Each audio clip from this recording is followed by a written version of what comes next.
Hello students, welcome back to my channel Shubham lecturer. आज के इस वीडियो में हम हिंदी व्याकरण के 3 टॉपिक को एक ही वीडियो में पढ़ेंगे। तो अगर आपको इस बार बोर्ड एग्जाम देना है तो ये वीडियो आपके लिए सबसे ज्यादा इंपॉर्टेंट है, क्योंकि इस छोटे से वीडियो को देखने के बाद आपका 6 नंबर बिल्कुल पक्का हो जाएगा। देखिए, इस वीडियो को अगर आप शुरू से लेकर लास्ट तक देखेंगे तो बोर्ड एग्जाम में 6 नंबर आपका कहीं नहीं जाएगा। तो आज के इस वीडियो में हम पढ़ेंगे रस, छंद और अलंकार को एक ही वीडियो में। आप सभी को पता है कि बोर्ड एग्जाम में जो रस, छंद, अलंकार है ये हर साल आता है। कोई भी ऐसा साल नहीं है, कोई भी ऐसा सत्र नहीं है जिसमें ये क्वेश्चन ना आया हो। तो इस वीडियो को शुरू से लेकर लास्ट तक देखिएगा, क्योंकि अब आपके पास ज्यादा समय नहीं है। इन तीनों टॉपिक को आज आप पढ़ लेंगे तो 6 नंबर आज ही आपका क्लियर हो जाएगा। ठीक है, और मैं इस तरह बताऊंगा जिस तरह आपको बोर्ड एग्जाम में लिखना है। ठीक है, तो सबसे पहले हम रस को पढ़ेंगे, जो भी इंपॉर्टेंट रस है। ये 2 नंबर का आपके बोर्ड एग्जाम में आता है। फिर छंद को पढ़ेंगे, ये भी 2 नंबर का आता है। फिर हम अलंकार को पढ़ेंगे जो 2 नंबर का आता है। तीनों मिलाकर 6 नंबर के क्वेश्चंस आते हैं। आपको कैसे बोर्ड एग्जाम में लिखना है सब कुछ मैं आपको इस वीडियो में बताऊंगा, ताकि आपका एक भी नंबर ना कटे। तो सबसे पहले हम पढ़ेंगे रस को। रस में हम 2 रस पढ़ेंगे जो सबसे इंपॉर्टेंट रस हैं। एक है हास्य रस, दूसरा है करुण रस। ठीक है, इन दोनों को अगर आप पढ़ लेंगे 2 नंबर आपका कहीं नहीं जाएगा। और भी 1-2 रस हैं, उसको भी आप पढ़ लेंगे तो थोड़ा और अच्छा रहेगा, लेकिन ये 2 सबसे ज्यादा इंपॉर्टेंट है। छंद में हम क्या क्या पढ़ेंगे? छंद में 3 चीजें हैं, चौपाई, दोहा और सोरठा। ठीक है, इन तीनों को अगर आप पढ़ लेंगे तो समझ लीजिए 2 नंबर आपका कहीं नहीं जाएगा। और ये तीनों मैं आपको अभी बताने वाला हूं, तो 2-2 नंबर इसको क्लियर करेंगे। फिर अलंकार। अलंकार में 4 अलंकार सबसे ज्यादा इंपॉर्टेंट है। एक है अनुप्रास, एक है यमक, एक है रूपक और एक है उपमा। ठीक है, तो अगर इन अलंकार को आप पढ़ लेंगे जो मैंने यहां पर बताया है, ठीक है, चारों अलंकार को, तो 2 नंबर आपका ये भी कहीं नहीं जाएगा। ठीक है, तो एक एक करके हम सबको पढ़ेंगे। देखिए, धैर्य रखना होगा और 20 से 22 मिनट का वीडियो ध्यान से देखना होगा, क्योंकि 6 नंबर की बात है। अगर 6 नंबर आपका कम हो गया तो परसेंटेज कम हो जाएगा। ठीक है, तो चलिए सबसे पहले हम देखते हैं रस को। वीडियो स्टार्ट करने से पहले आप लोग वीडियो को लाइक कर दीजिएगा, ज्यादा से ज्यादा इस वीडियो को शेयर कीजिएगा और चैनल पर नए चैनल को भी सब्सक्राइब कर लीजिएगा, ताकि सभी वीडियो आपको टाइम से मिलते रहे। सबसे पहले हम पढ़ेंगे रस को। रस में सबसे पहला रस है हास्य रस। तो चलिए इसको पढ़ते हैं, इसकी परिभाषा और इसका उदाहरण पूछा जाता है, तो चलिए लिखते हैं। अब देखिए स्टूडेंट, रस को पढ़ने से पहले हमें एक चीज बहुत ध्यान रखना होता है, क्योंकि अगर आप ये जानते हैं तो आप इसकी परिभाषा आसानी से लिख देंगे। देखिए, हमें इसका अस्थाई भाव, रस अगर आपको पढ़ना है तो इसका जो की पॉइंट है वो है अस्थाई भाव। ठीक है, अगर आपको रस पढ़ना है तो अस्थाई भाव आपको पता होना चाहिए, और इसी अस्थाई भाव से हम डेफिनेशन भी बना सकते हैं। देखिए, जैसे हास्य रस और करुण रस हम इस वीडियो में पढ़ेंगे, तो हास्य रस का अस्थाई भाव जो होता है वो हास होता है। क्या होता है? हास। ठीक है, उसके बाद में करुण रस का अस्थाई भाव जो होता है ये शोक होता है।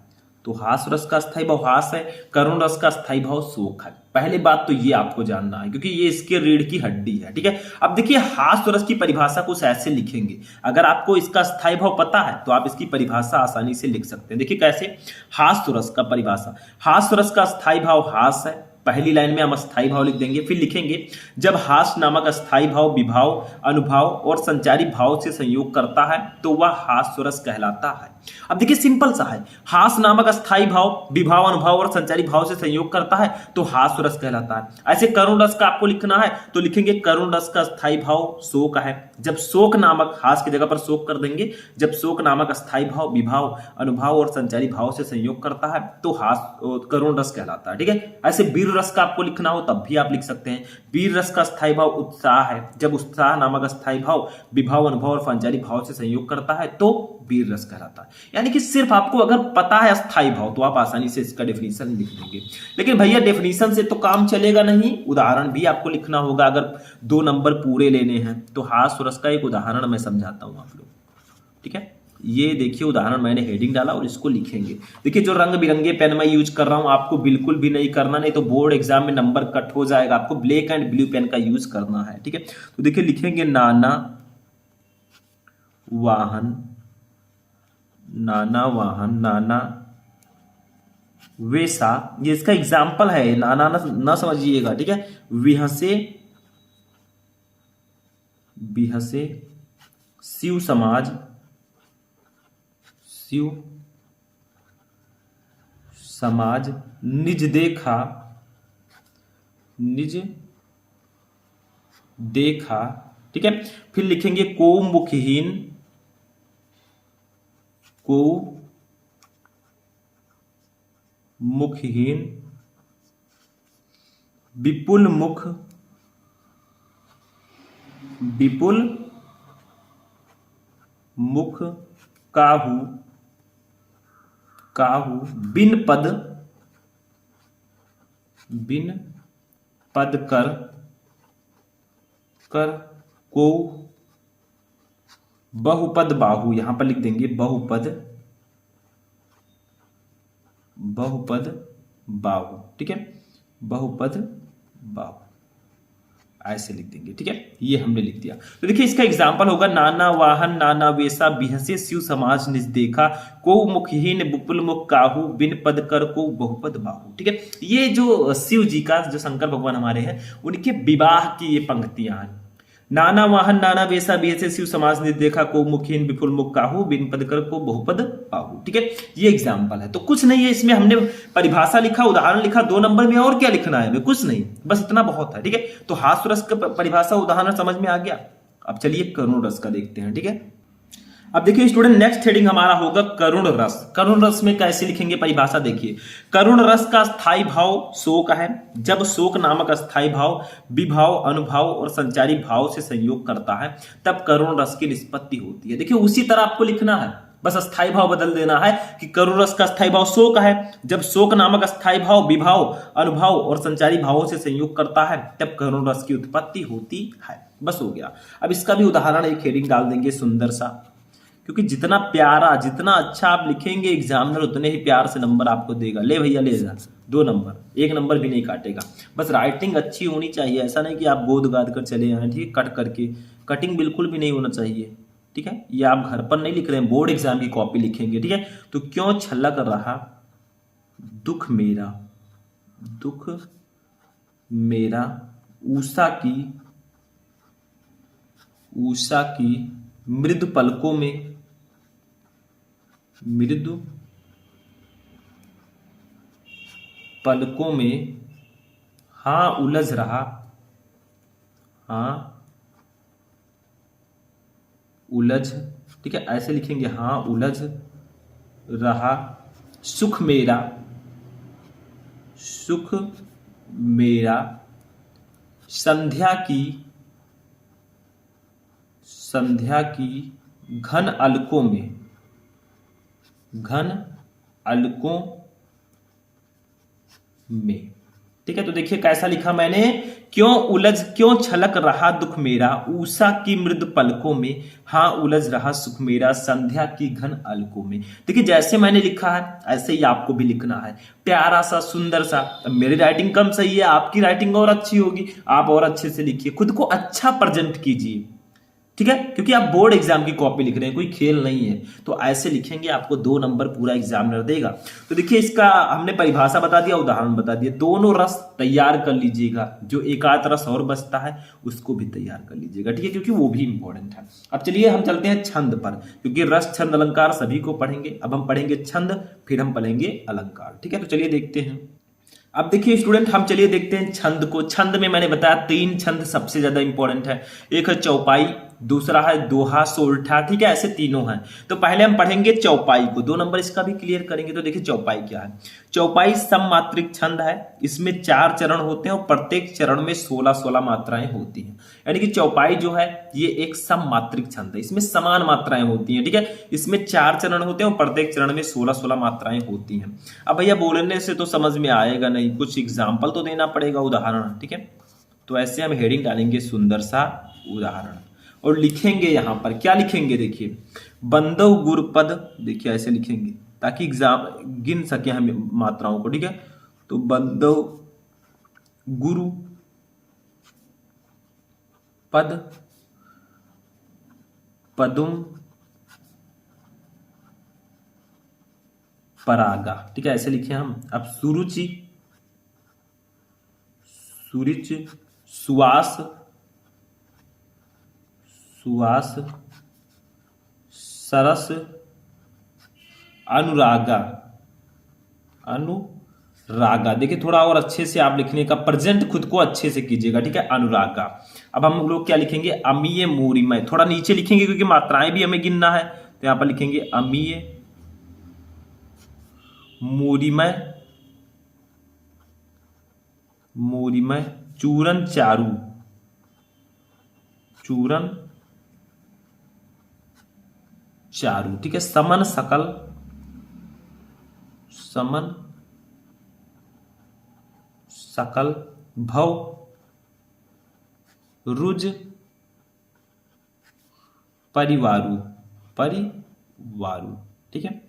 देखिए आप लोग ऐसे पीछे लगा दीजिएगा, ठीक है, ऊपर भी लगा दीजिएगा। तो देखिए ऐसे लिखेंगे, इसका एग्जांपल होगा बंदो गुरुपद पदुम परागा सुरुच शिवास सरस अनुरागा अमीय मूरिमय चूरन चारु समन सकल भव रुज परिवारु।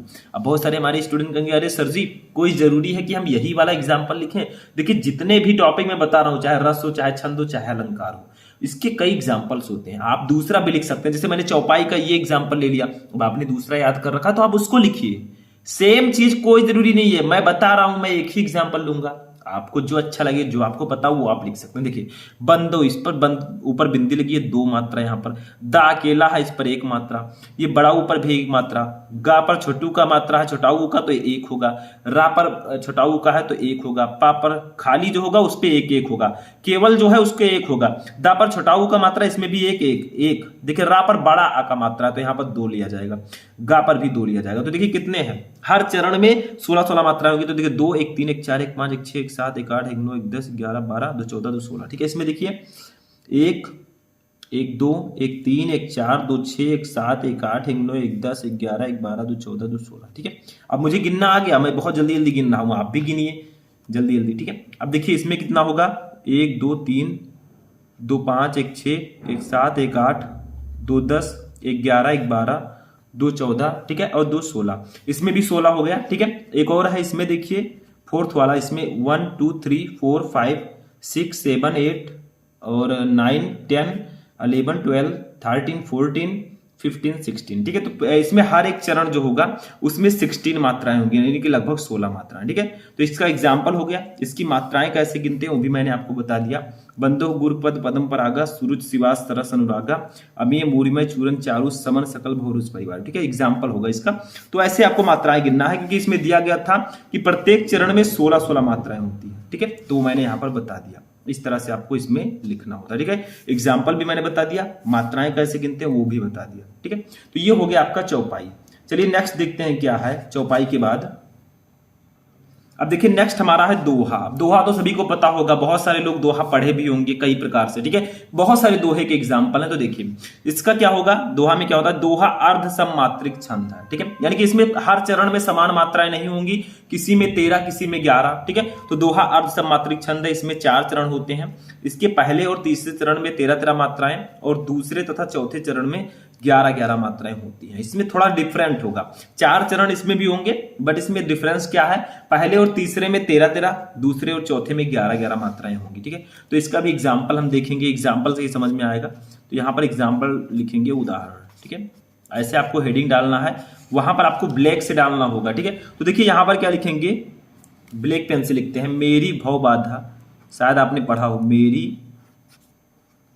भव बाधा हरो, बाधा हरो राधा नागर सोई, राधा नागरी सोई, ठीक है। नेक्स्ट लाइन क्या होगा, देखिए जा तन की झाई परे, ये आपने पढ़ा होगा किसी न किसी बुक में। तो जा तन की झाई परे श्याम हरित,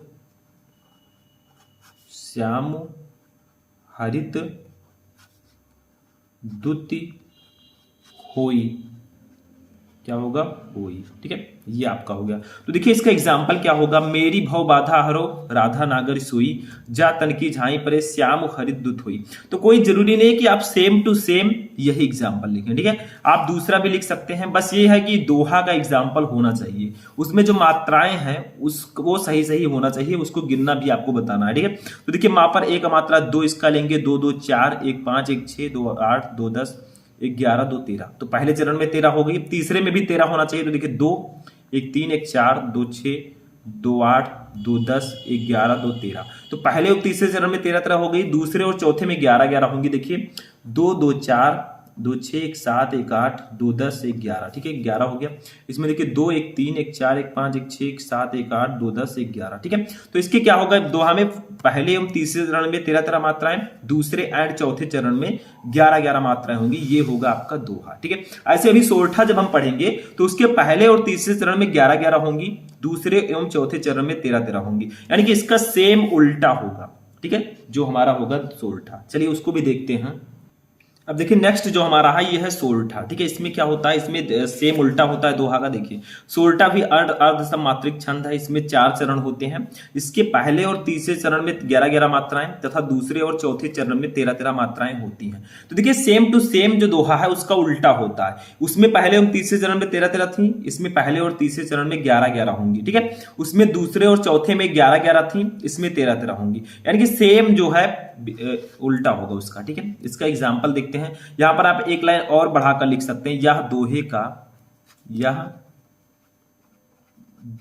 का उल्टा होता है, ठीक है, उल्टा होता है, ठीक है। तो ये दोहे का सेम टू सेम उल्टा होगा। यहां पर एग्जांपल हेडिंग डालेंगे उदाहरण, ठीक है, और लिखेंगे। तो एग्जांपल इसका हेडिंग हो गया। अब देखिए इसमें भी हम लिखेंगे एक मैंने जो मुझे लिखना है वो देखिए, आप बदल कर भी लिख सकते हैं। राम स्वरूप तुम्हार, ठीक है, तुम्हार बयन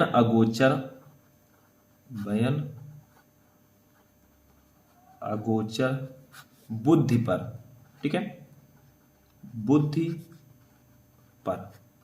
आप क्या लिखेंगे, अभिगत अकथ अपार, अभिगत अकथ अपार नेति नेति नित निगम कह, ठीक है। इस प्रकार से इसको लिखेंगे। अब देखिए इसका एग्जाम्पल क्या होगा, राम स्वरूप तुम्हार बयान अगोचर बुद्धि पर अभिगत अकथ अपार नेत नेत नेत निगम कह, ठीक है। तो इसमें मात्राएं कैसे गिनेंगे, देखिए 2 1 3 1 4, इसमें देखिए रा पर बड़ाऊ का मात्रा, तो इसको हम 2 लेंगे, ठीक है। 4 2 6 1 7 1 8 2 10 1 11, ठीक है। तो पहले चरण में 11 हो गए, तीसरे में भी 11 होंगे, 1 2 3 4 5 6 7 8 2 10 1 11, ठीक है। तो पहले हम तीसरे में 11 11 हो गई, दूसरे हम चौथे में 13 13 होंगी। देखिए 1 2 3 4 5 6 7 8 9 10 11 12, ठीक है।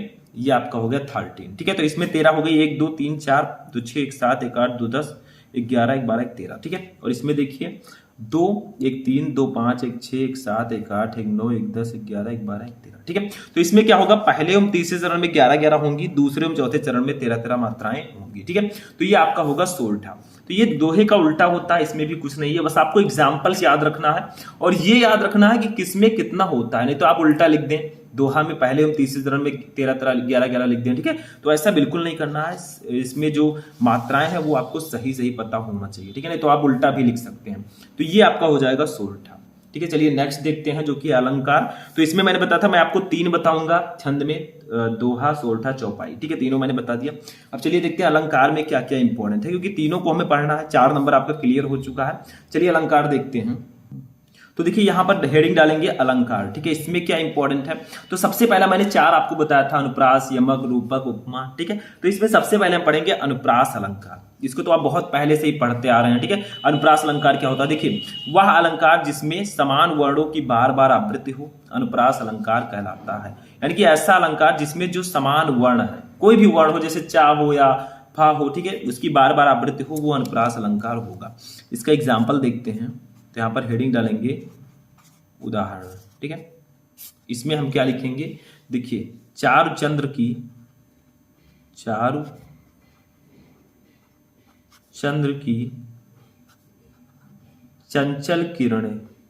चंचल किरणें खेल रही थी जलथल में, खेल रही थी जल थल में, ठीक है। इस प्रकार से इसका एग्जाम्पल ये हो जाएगा, ठीक है। अब इसका देखिए यहां पर स्पष्ट कैसे करें कि ये एग्जाम्पल जो है अनुप्रास अलंकार का है, तो यहां पर लिखेंगे स्पष्टीकरण। क्या लिखेंगे, एक हेडिंग डालेंगे स्पष्टीकरण। अलंकार में आप डाल देंगे स्पष्टीकरण, ज्यादा बेटर रहेगा। तो देखिए यहां पर एग्जांपल है, चारु चंद्र की चंचल किरणें खेल रही थी जलथल में। तो इस एग्जांपल में देखिए जो चा वर्ण है इसकी बार बार आवृत्ति हुई है, यानी कि यहां पर अनुप्रास अलंकार होगा। मैंने बताया अभी कि वह अलंकार जिसमें समान वर्ण की बार बार आवृत्ति हो वहां अनुप्रास अलंकार होता है। तो देखिए चारु चंद्र की चंचल किरणें, तो चा वर्ण की यहां पर बार बार आवृत्ति हुई है। तो यहां पर हम लिखेंगे इन पंक्तियों में, इन पंक्तियों में चा वर्ण की बार बार आवृत्ति हुई है, ठीक है, आवृत्ति हुई है। अतः यहां ऐसे लिख देंगे, डायरेक्टली स्पष्ट कर देंगे तो ज्यादा बेटर रहेगा, ठीक है। तो अतः यहां अनुप्रास अलंकार है, ऐसे ब्लैक से लिख देंगे इसको, अनुप्रास अलंकार है, ठीक है, अनुप्रास अलंकार है। बस ये हो गया, ठीक है। तो ऐसे स्पष्टीकरण छोटा सा हेडिंग डाल देंगे ताकि स्पष्ट हो सके कि आखिर इसमें कौन से वर्ण की बार बार आवृत्ति होती है। देखिए इन पंक्तियों में चा वर्ण की, चा को भी आप ब्लैक लिख सकते हैं, ब्लैक से, ठीक है। तो चा वर्ण की बार बार आवृत्ति हुई है, अतः यहां अनुप्रास अलंकार है, ठीक है। तो ये आपका हो गया स्पष्टीकरण, हो गया अनुप्रास अलंकार। तो ये आपका अनुप्रास अलंकार हो चुका है। ये ऐसा अलंकार होता है जिसमें समान वर्ण की बार बार आवृत्ति होती है, ठीक है। चलिए नेक्स्ट वाला देखते हैं क्या है। अब देखिए नेक्स्ट जो हमारा है वो है यमक अलंकार। यमक अलंकार का मतलब क्या होता है, मैंने इसको भी मैं पहले भी बता चुका हूं, ठीक है। तो देखिए यमक का अर्थ है युग्म अर्थात जोड़ा, यानी कि यमक का मतलब होता है युग्म या जोड़ा, पेयर्स, ठीक है। वह अलंकार जिसमें कोई शब्द एक से अधिक बार आए परंतु उसके अर्थ भिन्न भिन्न हो, यमक अलंकार कहलाता है। यानी कि यमक अलंकार ऐसा अलंकार होता है जिसमें कोई शब्द एक से अधिक बार आता है लेकिन उसके अर्थ भी भिन्न भिन्न होते हैं, ठीक है। तो यहां पर यमक अलंकार होगा। देखिए इसका एग्जाम्पल देखते हैं, क्योंकि अलंकार तो हिंदी में आपको पढ़ना ही पड़ेगा, ठीक है। तो एग्जाम्पल यहां पर हेडिंग डालेंगे ऐसे और लिखेंगे, ठीक है। तो यहां पर एक एग्जाम्पल मैं लेकर आया हूं, काली घटा का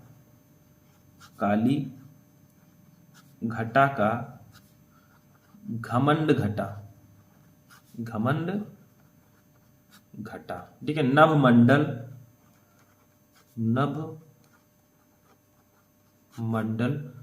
तारक वृंद खिले, ठीक है। तो देखिए यहां पर एग्जाम्पल क्या होगा, काली घटा का घमंड घटा नभ मंडल तारक वृंद खिले। तो इसमें कौन सा अलंकार है, देखिए मैंने बताया कि यमक अलंकार ऐसा अलंकार है जिसमें कोई शब्द एक से अधिक बार आए और उसके अर्थ भी भिन्न भिन्न हो। जैसे देखिए यहां पर घटा शब्द दो बार आया, तो एक घटा का मतलब है बादल और दूसरे घटा का मतलब है घट गया या कम हो गया, ठीक है। तो काली घटा का घमंड घटा यानी कि काले बादल का घमंड घट गया, ठीक है। तो यहां पर इसका एग्जाम्पल हो गया। आप स्पष्टीकरण एक हेडिंग डालेंगे, क्योंकि स्पष्टीकरण लिख देंगे तो थोड़ा स्पष्ट हो जाएगा, ठीक है। इसमें आपको स्पष्ट भी करना होता है, तो यहां पर हेडिंग डालेंगे स्पष्टीकरण, ठीक है। और लिखेंगे इस उदाहरण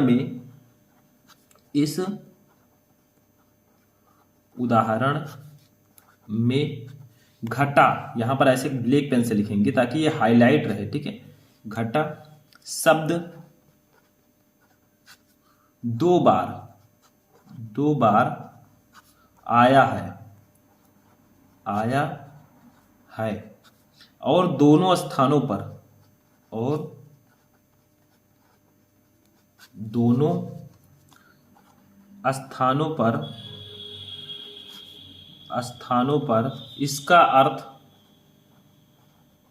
इसका अर्थ भिन्न भिन्न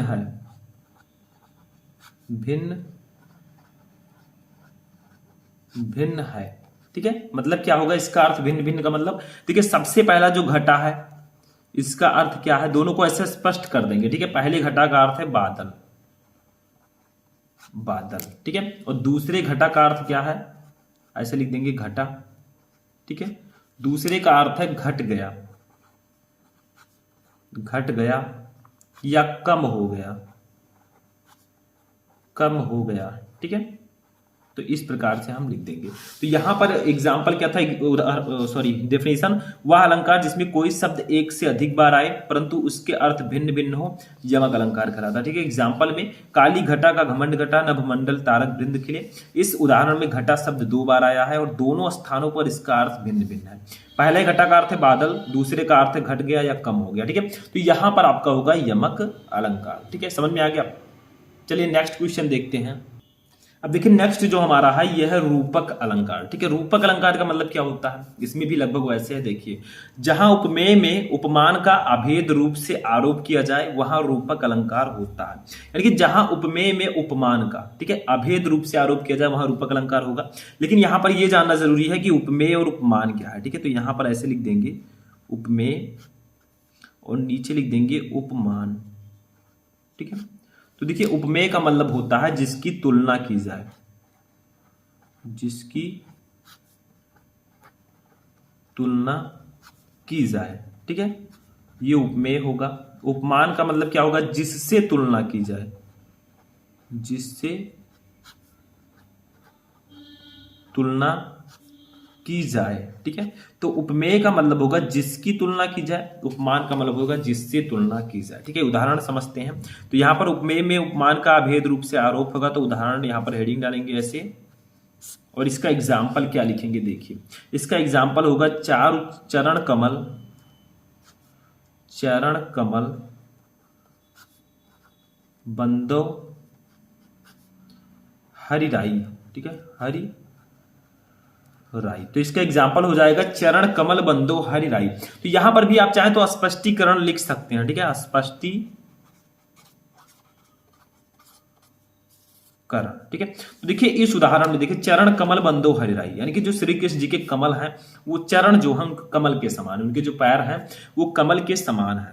तो यहां पर देखिए जिसकी तुलना की जाए, देखिए चरण की तुलना की जा रही है कमल से, तो जिसकी तुलना की जाए वो क्या होगा, उपमेय। तो यहां पर उपमेय क्या होगा, उपमेय जो होगा वो चरण होगा, क्योंकि चरण की तुलना की जा रही है, तो जिसकी तुलना की जाएगी वो उपमेय होगा। ठीक है, और जिससे तुलना की जाएगी यानी कि कमल से तुलना की जा रही है तो ये उपमान होगा। तो यहां पर ऐसे लिख देंगे कमल। ठीक है, तो देखिए स्पष्टीकरण में क्या लिखेंगे, उपमेय होगा चरण, उपमान होगा कमल। ठीक है, तो यहां पर कुछ आपका जो था, जहां उपमेय में उपमान का अभेद रूप से आरोप किया जाए वहां रूपक अलंकार होता है। तो देखिए चरण कमल बंदो हरि राई, इसमें जो चरण है ये जो श्री कृष्ण जी के चरण है वो कमल के समान है। ठीक है, तो यहां पर उपमेय चरण होगा, उपमान कमल होगा, बस हो गया। ठीक है, रूपक अलंकार हो जाएगा। अब यहां पर तीसरा अलंकार भी हो गया। चलिए लास्ट वाला देखते हैं जो कि हमारा नेक्स्ट है। अब देखिए जो हमारा नेक्स्ट अलंकार है वो है उपमा अलंकार। ठीक है, लास्ट वाला है। तो इसमें क्या होता है, उपमा का मतलब क्या होता है, कंपैरिजन। ठीक है, देखिए जब किन्हीं दो वस्तुओं के गुण, आकृति, स्वभाव आदि में समानता दिखाया जाए या दो भिन्न वस्तुओं की तुलना की जाए वहां उपमा अलंकार होता है। यानी कि उपमा अलंकार में दो वस्तुओं की तुलना की जाती है। ठीक है, उसमें समानता, उसके गुण, आकृति, आकार के आधार पर समानता दिखाई जाती है। जैसे उदाहरण कुछ उसी तरह होगा जैसा मैंने अभी बताया था आपको। देखिए इसमें उदाहरण हम लिखेंगे हरिपद कोमल, हरिपद कोमल कमल से, हरिपद कोमल कमल से। ठीक है, यानी कि जो हरि जी के, कृष्ण जी के पैर हैं वो कमल के समान कोमल है। उसी तरह एक लगभग एग्जाम्पल है जो उसका था। ठीक है, लेकिन इसमें थोड़ा डिफरेंस है, थोड़ा दूसरी तरह से दे दिया गया है। तो इसमें भी हमें वही लिखना है, क्या, उपमेय उपमान। तो देखिए हरिपद कोमल कमल से, श्री कृष्ण जी के जो पैर हैं वो कमल के समान है, तो इनकी पैर की तुलना कमल से की गई है। ठीक है, तो किसकी तुलना की गई है, पैर की। तो उपमेय क्या होगा, देखिए यहां पर लिख देंगे उपमेय। उपमेय जो होगा वो कृष्ण जी का पैर होगा, जिसको हम लिख सकते हैं हरिपद, हरिपद। ठीक है, उसके बाद में उपमान क्या होगा, उपमान। उपमान में हम क्या लिखेंगे, देखिए इनका जो कमल है, ठीक है, जिससे तुलना की जाए, तो कमल से तुलना की जा रही है तो यहाँ पर कमल लिख देंगे। ठीक है, उसके बाद में देखिए क्या है, इसमें एक और चीज लिखे। देखिए इसमें जो कोमल है और से है, कोमल क्या होगा, देखिए साधारण धर्म होगा, यानी कि उसकी विशेषता क्या है। ठीक है, तो साधारण धर्म इसको कहेंगे, तो ये आपका हो जाएगा कोमल। ठीक है, और किस वर्ड से तुलना की जा रही है, देखिए इसका वाचक शब्द क्या होगा, से, वाचक शब्द। ठीक है, ये क्या होगा, से। ठीक है, तो इस प्रकार से इसमें हम स्पष्टीकरण लिखेंगे, यानी कि इसमें किसी वस्तु के गुण आकृति के आधार पर हम लोग क्या करते हैं, किन्हीं दो वस्तुओं की तुलना करते हैं। जैसे देखिए यहाँ पर दिखाया गया था, जब किन्हीं दो वस्तुओं के गुण आकृति स्वभाव आदि में समानता दिखाया जाए या दो भिन्न वस्तुओं की तुलना की जाए वहां उपमा अलंकार होगा। ठीक है, जैसे हरिपद कोमल कमल से कृष्ण जी का पैर कमल के समान है, यहाँ पर उपमेय हरिपद, उपमान कमल, साधारण धर्म कोमल और वाचक शब्द से होगा। ठीक है, तो इस प्रकार से आपका ये अलंकार भी फिनिश होता है। तो इसमें हमने क्या क्या पढ़ा, रस में हास्य रस, करुण रस, छंद में चौपाई दोहा सोरठा और अलंकार में अनुप्रास यमक उत्प्रेक्ष उपमा। ठीक है, इन सबको हमने पढ़ा। तो यहाँ पर 3 टॉपिक मैंने सब कुछ बताया। ये आपके बोर्ड एग्जाम में 2-2 नंबर के आते हैं। तो इस तरह अगर इन पूरे को आप तैयार कर लेंगे तो 6 नंबर आपका कहीं नहीं जाएगा। ठीक है, तो इस जितने भी मैंने इसमें बताया उसको ध्यान से पढ़ लीजिएगा। ठीक है, तो आज का ये इंटरेस्टिंग वीडियो यहीं पर फिनिश होता है। ठीक है, कैसा लगा आपको वीडियो कमेंट करके बताइएगा। तो चलिए हम मिलते हैं किसी नेक्स्ट वीडियो में नेक्स्ट टॉपिक के साथ। तब तक के लिए जय हिंद।